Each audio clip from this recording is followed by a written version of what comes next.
देख इंस्पेक्टर, काल भैरव, तू भी उसी कैटेगरी का निकला। बिल्कुल दोगले। तुम लोगों को अभी नहीं पता है मैं कौन हूं अंदर से। पूरा सिस्टम हिला दूंगी। समझा इंस्पेक्टर? तुझे नहीं पता है तू किसके सामने खड़ा है। जब पता चलेगा तो तेरी रूह कांप जाएगी। तू घबरा मत, मैं आर्मी का कपड़ा नहीं पहनकर आ रही हूं, सादा कपड़ा पहनी हूं। भैया थोड़ी जल्दी चलो, शादी में जाना है, बहुत लेट हो गया है। मेरी सहेली इंतजार कर रही होगी मेरी। ठीक है बहन जी, 10-15 मिनट में आपको पहुंचा दूंगा। बहन जी, सड़क पे बहुत भीड़ है ना, 26 जनवरी आने वाली है ना। हाँ भैया, 26 जनवरी आने वाली है। अपना देश कितना अच्छा है ना, लोग अब तिरंगा लहराएंगे। सारे पेपर तेरे फर्जी हैं। चल 5,000 निकाल, वरना 20,000 का चालान काट दूंगा सर। सारे पेपर ओरिजिनल है सर। सब ठीक है, आप ऐसा कैसे कर सकते हैं सर? मैं एक गरीब मजदूर आदमी हूं। तू ज्यादा चालाकी दिखा रहा है। रुक जा, अभी तेरा 20,000 का चालान काटता हूं, तब तुझे समझ में आएगा सर। छोड़ दो, मैं बहुत गरीब हूं, मेरा परिवार रोड पर आ जाएगा। इतना पैसा मैं कहां से भरूंगा सर? तेरा और तेरे घर का ठेका ले रखा है मैंने। चल पैसे निकाल। सर मेरी मजबूरी, समझो मैं रोड पर आ जाऊंगा। भैया आगे कैसा जाम लगा है? लगता है बहन जी आगे कुछ गड़बड़ है भैया। ऑटो रिक्शा साइड में लगाओ, अभी मैं देख कर आती हूं। आगे क्या हो रहा है? एक बार समझाने से तुझे समझ नहीं आता क्या? चल भाग यहां से। आप लोग क्या कर रहे हो? ऑटो वाले को क्यों मार रहे हो? जाकर उसे समझा, वरना तू भी जेल जाएगी। भैया आप ठीक हो? यहां पर क्या चल रहा है? दीदी मैं ठीक हूं, लेकिन ये ट्रैफिक पुलिस वाले हम लोगों से बहुत बदतमीजी कर रहे हैं। रोज ऐसे ही जलील करते हैं। भैया आप यहां से जाओ, इनको मैं देख लूंगी। आज मैं भी देखूंगी कानून कितना नीचे गिर चुका है। दीदी आप यहां से चली जाओ, ये सब बहुत खतरनाक है। बहुत देर से देख रहा हूं तुझे, दोनों का भाई बहन का प्यार यहीं चल रहा है। क्या रोड पूरा जाम करके रखा है? अच्छा अब समझ आया, तू ऑटो रिक्शा वाले की बहन है। मैं पूरे देश की बहन हूं और पूरे देश की बेटी हूं। तमीज से बोलिए। अब तू मुझे तमीज सिखाएगी। एक सीनियर ऑफिसर को 2 कौड़ी की लड़की सरकारी मामले में दखल देगी।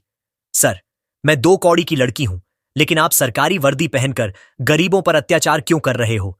सरकारी वर्दी फ्री में नहीं मिलती, इसमें पैसा लगा है, और जब पैसा लगा है तो पैसा वसूल भी तो करना पड़ेगा। क्या सरकार तुम्हें ड्यूटी करने की पगार नहीं देती? आम जनता का पैसा खाने का तुम्हें कोई हक नहीं है। आप कानून की कोई इज्जत नहीं कर रहे हो। और याद रखना, मैं आपके खिलाफ थाने में कंप्लेंट लिखवाऊंगी। तू मेरे खिलाफ कंप्लेंट लिखवाएगी। थाने में मुझे सब जानते हैं, समझी? हां, एक बात ध्यान से सुन, तेरे जैसी लड़कियां मुझे बहुत पसंद है। एक रात मेरे साथ समझदारी से बिता ले, तेरी जिंदगी बदल दूंगा। पैसे की कोई कमी नहीं होगी। तुझे नहीं पता है तू किसके सामने खड़ा है। जब पता चलेगा तो तेरी जमीन खिसक जाएगी। काल भैरव जी, मैं डर गया हूं, मुझे माफ कर दो। तेरी सड़ी हुई धमकी से मैं नहीं डरता हूं, मेरी बहुत ऊपर तक पहुंच है। समझी पागल लड़की? मैं ऐसा केस डाल दूंगा कि अदालत का दरवाजा घिस जाएगा, पर तू बच नहीं पाएगी। समझी तू? कानून का रब मत दिखा, वरना तेरी वर्दी सलाम करेगी और तू घुटनों पर होगा। समझ आया? तेरी औकात तेरी वर्दी से है, उसे उतार दूंगी तो नजर भी नहीं आएगा। रुक जरा, अभी फोन लगाता हूं। थाने में तेरी अकड़ 2 मिनट में पिघल जाएगी। यहां एक लड़की गुंडागर्दी कर रही है, सड़क पे जल्दी गाड़ी भेजो। सीन कंट्रोल करना है क्या? रे रंगबाज, तुझसे एक लड़की नहीं संभल रही। ठीक है मैं खुद आ रहा हूं। शेरा गाड़ी निकालो, जरा हम भी देखें कौन सी लड़की है, आफत मचा रखी है। बहुत भाषण दे रही हो। साहब जी आ रहे हैं, फिर देखता हूं उनके सामने कैसे जुबान चलती है। तेरे साहब से क्या मैं डरती हूं? तू नहीं मेरे बारे में जानता है। शेरा कितना समय लगेगा? थोड़ी जल्दी चलो। जी सर बस पहुंचने वाले हैं, 2 मिनट लगेगा। आइए दरोगा जी, आइए, मैं आपका ही इंतजार कर रहा था। चल ये सब छोड़, यही लड़की है क्या जिसके लिए मुझे आना पड़ा? रंगबाज, ये लड़की तो बड़ी सिंपल लग रही है, और तू कह रहा था रंगबाज की बहुत बोल रही है। मुझे देखकर तो चुपचाप खड़ी है। दरोगा जी अभी आप नहीं जानते हैं, ये ऊपर से देखने में बहुत से लग रही है, पर अंदर से तो कूट कूट कर घमंड भरा पड़ा है। दरोगा जी अच्छा ऐसी बात है रंगबाज, मुझे घमंडी लड़कियों के साथ खेल खेलने में बड़ा मजा आता है। क्यों मैडम साहिबा? देख इंस्पेक्टर, तू भी उसी कैटेगरी का निकला। बिल्कुल दोगले। तुम लोगों को अभी नहीं पता है मैं कौन हूं अंदर से। पूरा सिस्टम हिला दूंगी। समझा इंस्पेक्टर? तू सिस्टम हिलाएगी, तुझसे तो एक पत्ता भी नहीं हिलेगा। बहुत तेज जुबान चल रही है तेरी। तभी एक लड़का छुपकर छत पर खड़ा होकर वीडियो बना रहा था। चलो आज की वीडियो बन गया, अपने सोशल मीडिया पर चढ़ा देता हूं। क्या पता वीडियो वायरल हो जाए। उसी वीडियो को वो इंटरनेट पर अपलोड कर देता है और 10 मिनट में वीडियो वायरल हो जाता है। यह वही वीडियो था जो कुछ ही मिनटों में पूरी दुनिया में फैल गया। सोशल मीडिया से होते हुए यह सबसे बड़े मीडिया चैनलों तक पहुंच गया और अब हर जगह इसी वीडियो की चर्चा हो रही है। हवलदार, इसे गाड़ी में बिठाओ और थाने ले चलो, वहां पूछताछ होगी। नमस्कार, मैं रिपोर्टर राधिका आज की बड़ी खबर पर एक आर्मी लड़की को बिना किसी स्पष्ट कारण के हिरासत में लिया जा रहा है। इस घटना का वीडियो सोशल मीडिया पर तेजी से फैल रहा है। यूनिफॉर्म पहनी इस लड़की के साथ सही व्यवहार किया जा रहा है। पुलिस की यह कार्रवाई क्या वाकई उचित है या फिर यह सवालों के घेरे में है? आप अपनी राय वीडियो कमेंट में जरूर लिखें। सही या गलत सर, बहुत बड़ी प्रॉब्लम हो गई है। अभी अभी मैंने टीवी पर न्यूज देखी। ये लड़की कोई नॉर्मल लड़की नहीं है। यह आर्मी ऑफिसर मेजर रुद्रानी है। तेरा दिमाग फिर गया है। न्यूज टीवी वाले टीआरपी बढ़ाने के लिए फेक न्यूज दिखाते हैं, समझा? चल इस लड़की को थाने लेके चल। इसकी खबर थाने में लेंगे, समझा? गाड़ी में बैठा है। दरोगा सर, एक बार सोच समझ लो, आगे चलकर कोई दिक्कत खड़ी ना हो। आगे मर्जी आपकी है। तुम सीनियर अफसर से बहस कर रहे हो। मैं जो कह रहा हूं वही होगा। आगे जो भी होगा मैं संभाल लूंगा। लेकिन सर, जैसा आर्डर आपका छोड़ मेरा हाथ में चुप हूं, इसका मतलब ये नहीं कि मैं डरती हूं। समझाइए। अपने दिमाग को थाने ले जाना आसान है, लेकिन थाने से निकलते वक्त कौन भारी पड़ेगा, यह याद रखिए। जब लोगों को पता चलता है मैं कौन हूं, वो मुझसे नहीं खुद से डरने लगते हैं। चल, ज्यादा भाषण मत दे। थाने में सारी हीरोपंती निकल जाएगी। ब्रेकिंग न्यूज, आर्मी लड़की को पुलिस हिरासत में लिया गया। बिना किसी गलती के सर आर्मी मैडम को पुलिस वालों ने गिरफ्तार कर लिया है। बिना किसी गलती के कैप्टन युद्धवीर, टेंशन मत लो, मैंने सीनियर अफसर को बता दिया है। कर्नल संग्राम सिंह से अभी फोन पे बात कर रहे हैं। आप टेंशन बिल्कुल मत लीजिए सर। आपको कुछ पता है? मेजर रुद्रानी मैडम शादी में जा रही थी और कुछ दुष्ट पुलिस वालों ने उनको गिरफ्तार कर लिया है। हाँ कैप्टन, मुझे सब पता है। मैं उस जिले के डीएम के पास भी फोन कर चुका हूं। सर, पुलिस मैडम को लेकर रवाना हो चुकी है चौकी की तरफ। अब हमें क्या करना है? सर, पुलिस वालों ने जो किया है उसकी सजा उन्हें मिलेगी, लेकिन पहले उन्हें थाने पहुंचने से रोकना होगा। सर, मुझे बहुत गुस्सा आ रहा है। उनकी औकात कैसे हुई मैडम को थाने ले जाने की? उनको मैं आज छोड़ूंगा नहीं सर। आप कहो तो सड़क पर ही सबकी वर्दी उतरवा दूं। आज ही पता चल जाएगा कौन कितना बड़ा है। जल्दी आर्डर दीजिए कैप्टन। अभी कुछ करने की जरूरत नहीं है, सिर्फ हाईवे पर जाकर गाड़ी रोके। मैं वहां पर आ रहा हूं। Okay sir. लेकिन पता चला है मीडिया वाले हमसे पहले हाईवे पर पहुंच गए हैं। चक्का जाम करने के लिए मीडिया वालों को मैंने ही फोन करके वहां भेजा है।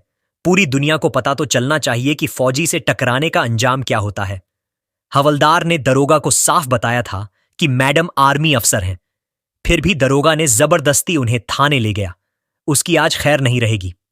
ओके सर, मैं अभी निकल रहा हूं हाईवे के लिए। जय Hind. Sir, breaking news, army की महिला अफसर को बिना किसी ठोस चार्ज के पुलिस हिरासत में लिया गया है। सवाल उठता है, हम इस वक्त हाईवे पर मौजूद हैं जहां पुलिस की गाड़ी आर्मी अफसर को लेकर आने वाली है। सड़क पर भारी भीड़ और मीडिया का जमावड़ा। हर कोई जानना चाहता है कि आखिर यह सब हो क्या रहा है। हवलदार, आगे कैसा जाम लगा है? आगे तो बहुत पत्रकार खड़े हैं। दूरी बनाए रखो। पीछे हटो मैडम। आप ठीक हैं कैप्टन? मैं ठीक हूं मैडम। आप कहो तो अभी इन पुलिस वालों की वर्दी यहीं सड़क पर उतरवा दूं। क्यों रे दरोगा, तू एक आर्मी लड़की को जेल में बंद करेगा? तेरा दिमाग खराब हो गया है क्या? मैडम आर्मी अफसर हैं सर। हमें वाकई नहीं पता था मैडम। और आर्मी सर, हमसे गलती हो गई, कृपया हमें माफ कर दीजिए। किस चीज की माफी मांग रहा है तू? बेहुदा बेशर्म दरोगा, मेरा चलता तो तुझे कुत्ते जैसे रोड पर दौड़ाता। कैप्टन, आप पीछे हट जाओ। पुलिस वालों को मैं खुद ही संभाल लूंगी। अब तुम लोगों को पता चला मैं आर्मी हूं तो बड़े इज्जत से पेश आ रहे हो तुम लोग। जब तुम लोग एक आर्मी अफसर के साथ बदतमीजी कर सकते हो, फिर अपने देश में लड़कियां कैसे सुरक्षित रहेंगी? तुम लोगों से, तुम लोग पुलिस हो या जानवर, सुधर जाओ तुम लोग, वरना मैं जब सुधारूंगी तो पूरा सिस्टम कांप उठेगा। गरीब की थाली से रोटियां छीनकर देश नहीं बनते। गरीब को ताकत दो, वही देश खड़ा करेगा। देशभक्ति सिर्फ सीने पर बैज लगाने से नहीं होती। सीने पर भूख का बोझ झेलने वाले भी उतने ही देशभक्त होते हैं। गरीब के आंसुओं में भी देशभक्ति होती है, बस उसे दिखाने का मंच कभी नहीं मिलता। मुझे अफसोस इन वर्दियों पर नहीं, उस सिस्टम पर है जिसने गरीब को हमेशा अपराधी समझा। ये देश गरीबों के कंधों पर खड़ा है, लेकिन इतिहास अमीरों का लिखा जाता है। मैडम जी, हमें माफ कर दीजिए, आगे से ऐसी गलती नहीं होगी। मैडम, सर झुकाने से पाप हल्के नहीं होते।